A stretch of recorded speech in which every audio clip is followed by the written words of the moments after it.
Էրդողանի կողմից փորձ է արվում հաջորդ ընտրություններին ընդառաջ շուտ չէ, չեմ կարծում ժամանակն է ճանապարհը հարթել արդեն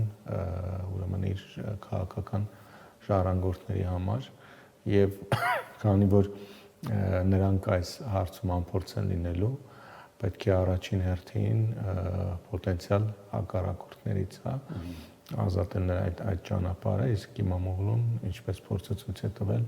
այս պահին ընդդիմության շարքերում եղած եւ հատկապես ընդդիմադիր ժողովրդական հանրապետական կուսակցության այսպես մեծ հեղինակություն վայելող եւ հասարակության շրջանում ամենամեծ հեղինակություն վայելող դեմքից է կարծում ավելի շատ ներքաղաքական այս եւ քանի որ ժամանակահատվածն է բավականաչափ կարևոր դուք նշեցիք շուտ չէ գուցե շուտ է բայց այս պահին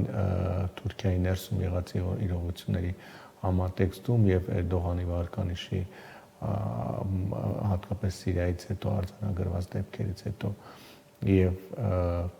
այդ համատեքստում բնականաբար ամենահարմար ժամանակահատվածն է քանի որ նաեւ եւ քրդերի հետ կապված իհարկե